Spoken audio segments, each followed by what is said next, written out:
ओए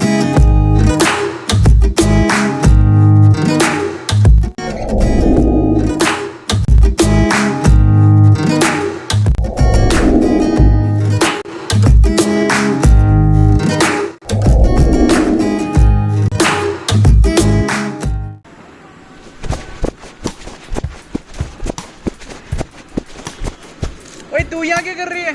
तो वेली लगती है। मैं रनिंग करने आई हूँ, स्टैमिना बढ़ाने।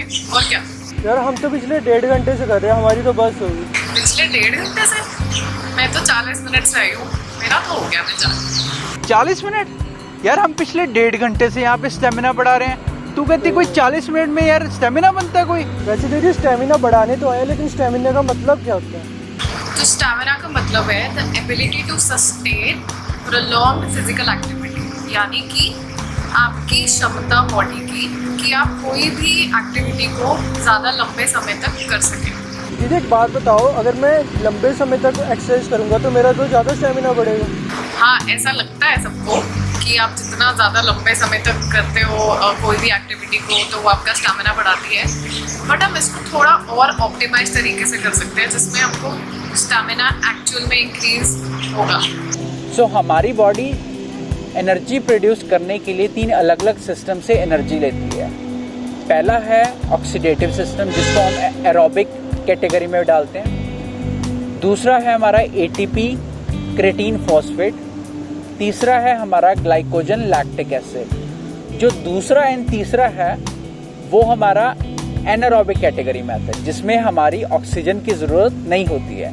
और जो पहला है एरोबिक में, जिसको हमने ऑक्सीडेटिव भी बोला था, the name itself tells you, जिसमें हमें ऑक्सीजन की ज़रूरत है। पहला है हमारा एटीपी-सीपी।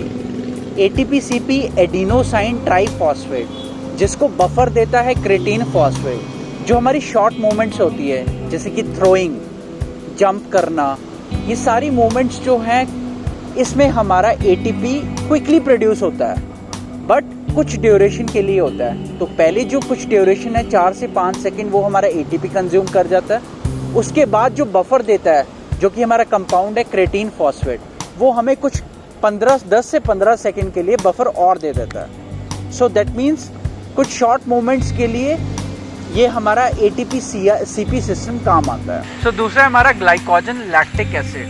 कार्बोहाइड्रेट से ग्लूकोज मिलता है, ग्लूकोज से ग्लाइकोजन मिलता है, ग्लाइकोजन और ग्लूकोज के कॉम्बिनेशन से ग्लाइकोसिस मिलता है, जिससे हमें एनर्जी एटीपी प्रोड्यूस होता है। सो ये भी हमारा जो एनर्जी प्रोड्यूस होता है, ये भी कुछ सेकेंड्स के लिए है। सो एनर्जी जो प्रोड्यूस हुआ वो बहुत जल्दी हुआ, पर शॉर्ट ड्यूरेशन के लिए हुआ। सो पहले एटीपी आया, एटीपी के बाद सीपी आया, जो क्रेटीन फॉस्फेट कंपाउंड ऐड किया कुछ सेकेंड्स के लिए। उसके बाद ग्लाइकोजन लैक्टिक एसिड ने हमारे मूवमेंट्स को 1 से 2 मिनट के लिए और बढ़ा दिया। सो तीसरा है हमारा ऑक्सीडेटिव सिस्टम। ऑक्सीडेटिव सिस्टम को एरोबिक कैटेगरी में हमने डाला था, जिसका मतलब है जिसमें हमें ऑक्सीजन चाहिए। सो कार्बोहाइड्रेट से सबसे पहले हमें एनर्जी मिलती है। उसके बाद जब हमारा कार्बोहाइड्रेट्स की क्षमता ख़त्म हो जाती है, जब हमारे कार्बोहाइड्रेट्स ख़त्म हो गए, उसके बाद हमारा जो एटीपी होगा, वो एटीपी हमारा फैट से लेगा।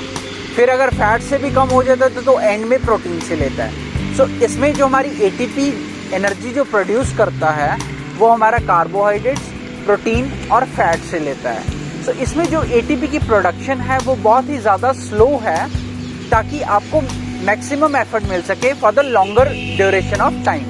वेराज अगर आप स्प्रिंट्स और HIIT कैरी करते हो तो वो आपको 20 मिनट्स के लिए करना है, बिकॉज जो एनर्जी सिस्टम्स डिप्लॉय होते हैं उसमें which is ATP and glycogen, वो 20 मिनट्स तक डिप्लीट हो जाते हैं। And after that your body starts breaking protein to get its energy from.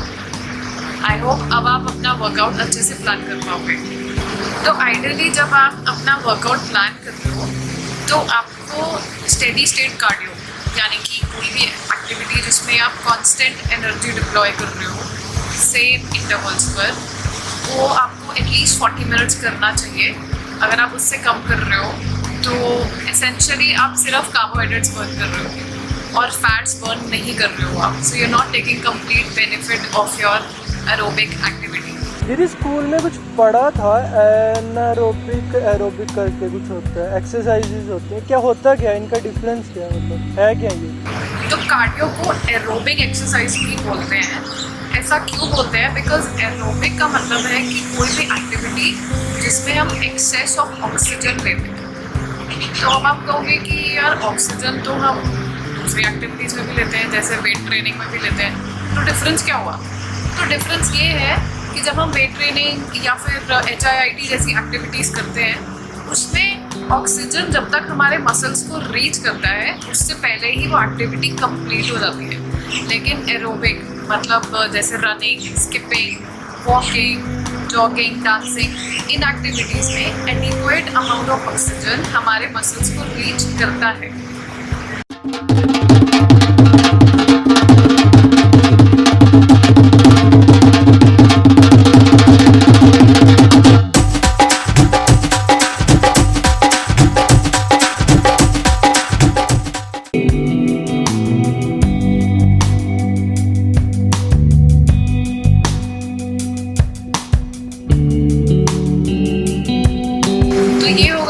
Aerobic exercises की।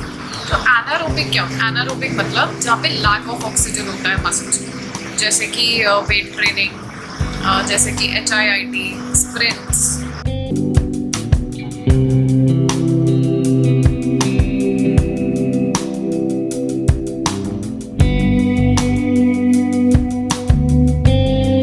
तो कार्डियो में steady state cardio is the one that is mostly being used. तो steady state का मतलब होता है कि आप कोई भी एक्टिविटी करो जिसमें आप एक स्टेडी यानी कि इक्वल अमाउंट ऑफ एनर्जी डाल रहे हो। जैसे कि अगर आप लॉन्ग यानी कि लॉन्ग डिस्टेंस रनिंग करते हो, आप लॉन्ग डिस्टेंस वॉकिंग मैराथन्स लेते हो, या फिर आप स्किपिंग करते हो at same pace, these are all examples of steady state cardio. और यही एक्टिविटीज़ हैं जो आपको बेनिफिट देती है कार्डियो एक्सरसाइजेस के। Cardio essentially means relating to the heart and your breathing system, basically the respiratory system. तो दीदी फिर पहले कार्डियो करनी चाहिए या वेट ट्रेनिंग करनी चाहिए? तो अकॉर्डिंग टू द साइंस सबसे पहले आपको कार्डियो कभी नहीं करना है, आपको वेट ट्रेनिंग करना है। तो आप वेट ट्रेनिंग से ही स्टार्ट करिए and you just need to warm up your specific muscles जो आप लगाने वाले हो उस दिन। अगर आप कार्डियो करते हो पहले, जैसे कि आप 10 मिनट रनिंग कर रहे हो या 20 मिनट का कोई भी कार्डियो एक्टिविटी कर रहे हो, तो वो आपके ग्लाइकोजन स्टोर्स को डिप्लीट कर देता है जो कि आपकी वेट ट्रेनिंग एक्टिविटी के लिए यूटिलाइज होने थे, जिसकी वजह से आप नोटिस करोगे कि आप उतना ज़्यादा वेट्स नहीं उठा पा रहे हो अगर आपने कार्डियो पहले कराए वेट ट्रेनिंग से। तो आई वुड हाईली रिकमेंड कि आप वेट ट्रेनिंग वाले दिन वेट ट्रेनिंग ही करिए और उस दिन कार्डियो नहीं करें। But if you want to do it तो आप उसी दिन शाम को कर सकते हो, या फिर आप वेट ट्रेनिंग सेशन कंप्लीट होने के बाद कर सकते हो। But doing cardio the next day और उसके भी अगले दिन is the best thing that you can do. तो अगर आप पूछोगे कि एरोबिक एक्टिविटीज़ ज़्यादा अच्छी है बॉडी के लिए या एनारोबिक एक्टिविटीज़ ज़्यादा अच्छी है बॉडी के लिए, तो उसका जवाब है कि दोनों इक्वली इम्पॉर्टेंट है।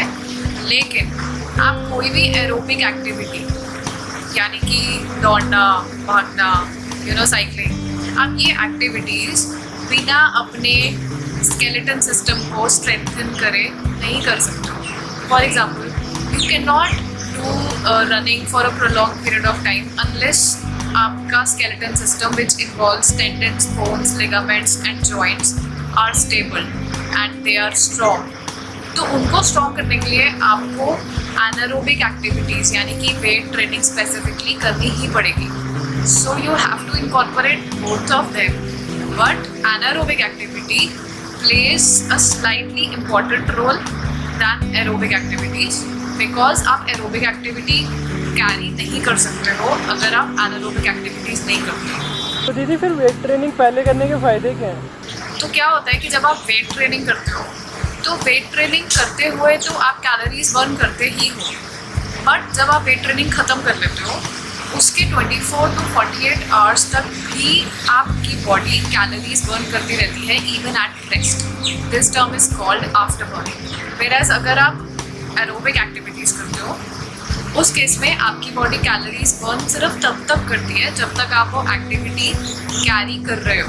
जैसे ही आपने फॉर एग्जांपल वॉक करना बंद कर दिया या रनिंग बंद कर दिया तो आपका कैलोरी जो बर्न हो रहा है वो बंद हो जाएगा.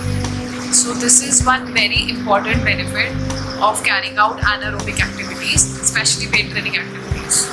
तो जब आप अपना वर्कआउट रिजीम प्लान करते हो तो आप कुछ इस तरह से प्लान कर सकते हो कि आप कार्डियो एक्सरसाइजेस पहले कर सकते हो, बिकॉज कार्डियोवास्कुलर एक्सरसाइजेस से रिकवरी बहुत जल्दी होती है as compare to non cardio activities like weight training. तो आप वेट ट्रेनिंग एक्टिविटी के बाद you can take a rest day in between and then again you can do your cardio exercise. और उसमें आप स्टेडी स्टेट कार्डियो या फिर आप HIIT भी कर सकते हो.